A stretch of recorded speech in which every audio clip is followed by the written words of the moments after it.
మీరు చూడండి, భగవంతుణ్ణి పట్టుకోవాలనుకున్నవాడు ఏమంటే మాకు పూజ కుదరట్లేదండి, మాకు ఈ స్తోత్రం రావట్లేదండి అంటాం మనం. మన బతుకంతా ఎక్కడ ఆగిపోతుందంటే దీపంలో 2 ఒత్తులు వేయాలా, 1 ఒత్తి వేయాలా.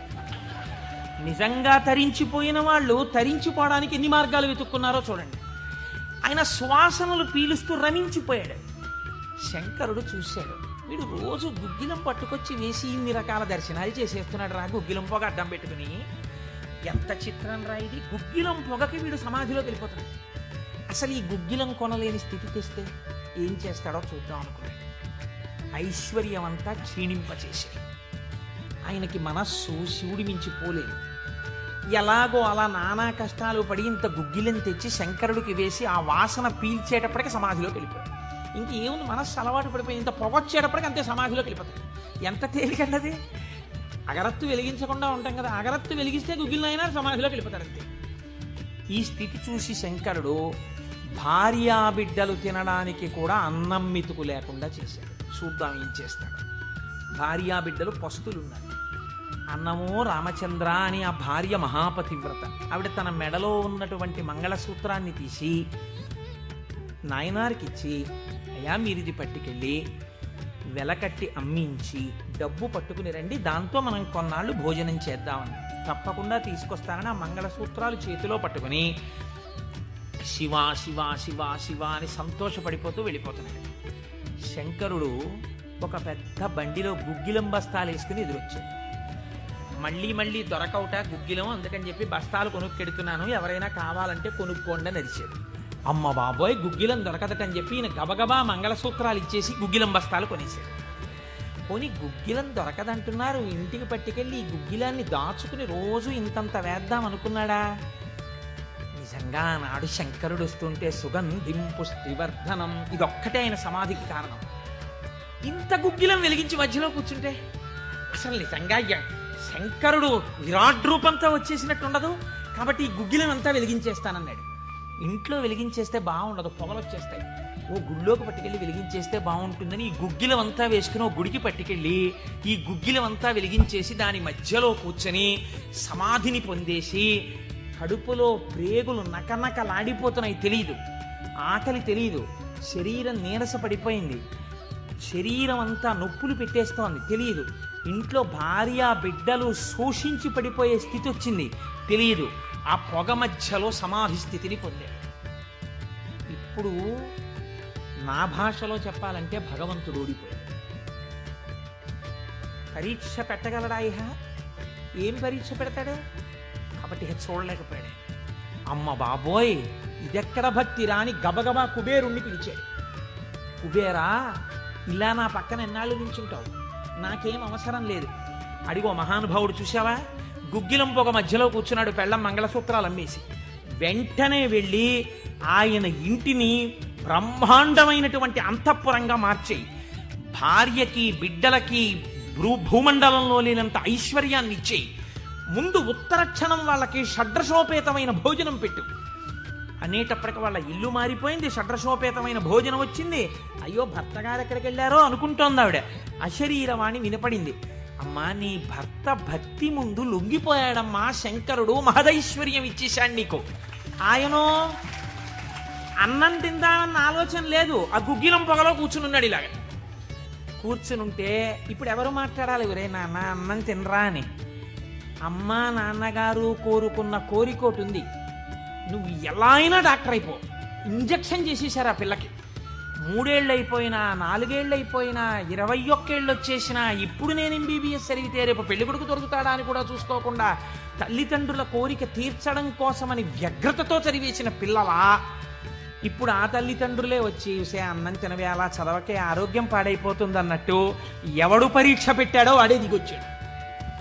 దిగొచ్చి ఎవడు ఆ త్రయంబకం నిజంగా సువాసనలు వచ్చి ఆనాడు మార్కండేయుడు బాహ్య స్మృతిని పొందాడు, ఈయన పొందలేదు, పొందకుండా కూర్చున్నాడు. ఇప్పుడు ఆ పరబ్రహ్మం ముట్టుకోవలసి వచ్చింది. ముట్టుకుని కదిపాడు. ఓయ్ కలవయా కలయా అని పిలిచాడు. పిలిస్తే ఆయన గభాలన బాహ్య స్మృతిని పొంది అబ్బా శంకరుడు వచ్చేసాడన్నాడు. నిజంగా కనపడితే ఇలా అరుపులు కేకలు ఉండవు. కందులంబట నీరు కారిపోతూ ఆ స్వామి పాదాల మీద పడిపోయి ఏ సుగంధిం పుష్టివర్ధనం అన్నాడు. ఆ సువాసన పీలుస్తూ అలా పడిపోయింది. శంకరుడు భుజాలు పట్టుకుని లేపి, ఒరే నాన్న, నువ్వు ఇంటికి వెళ్ళింత అన్నం తినరా, నా కడుపు నిండుతుంది, తొందరగా బయలుదేరరా నాయన, ఇక్కడ ఎన్ని నైవేద్యాలు పెట్టినా నాకు వంట పట్టట్లేదురా, నువ్వు ఇలా పడిపోతే తొందరగా వెళ్ళరా బాబు, నీకు ఎక్కడ లేని ఐశ్వర్యం ఇచ్చేశాను, కావలసినంత గుగ్గిలం వేసే, ముందు వెళ్ళి అన్నం తినను. అప్పుడు ఆయన ఇంటికి వెళ్ళాడు. ఇంటికెళ్ళి షడ్రసోపేతమైనటువంటి భోజనాన్ని నాయనార్ స్వీకరించాడు. దీన్ని గుగ్గిల నాయనార్ అంటారు పెరియ పురాణంలో. ఎందుకంటే శివపురాణం చెప్పుకుంటూ నాయనార్ల చరిత్రని అనుసంధానం చేసి ఉత్తరాయణ పుణ్యకాలంలో నాయనార్ల గురించి వింటే పార్వతీ సహితుడైనటువంటి ఆ పరమశివుడు పొంగిపోయి పరవశించిపోతాడు. అందుకే లౌకికమైన ఉదాహరణలు మానేసి అవసరమైన చోట నాయనార్ల చరిత్రలే కలిపేద్దాం. ఇలా 63 మంది నాయనార్ల గురించి నేను చెప్పగలిగితే నా జన్మధన్యం అయిపోతుంది అని ఒక నాయనార్ని కలిపానివాడు. కనుక ఒకనాడు ఒక విచిత్రం జరిగింది. భక్తి అంటే ఎంత చిత్రంగా ఉంటుందో చూడండి. ఈ గుగ్గిల నాయనార్ జీవితంలోనే ఆ పక్కనే ఉన్నటువంటి రాజ్యంలో ఒక శివలింగం ఒకటి ఉంది. ఆ శివలింగం మొన్నను మేము కంచి వెళ్ళాం. ఆ కంచి వెళ్ళినప్పుడు శివలింగం ఇలా ఉంటుంది, గొట్టంలా కింద వెడల్పుగా ఉంటుంది, పైకి వెళ్ళే కొద్దీ సన్నగా ఉంటుంది. అటువంటి శివలింగం ఒకటి బాగా ఎత్తుగా ఉన్నటువంటి పీఠం మీద ఉంది. ఒక చిన్న పిల్ల ఆ శివలింగం దగ్గరికి వెళ్ళింది. అరమరిక తెలియని పిల్ల. ఆ పిల్ల వెళ్ళి చేతిలో ఒక తుమ్మి పువ్వు పట్టుకుని వెయ్యాలనుకుంది.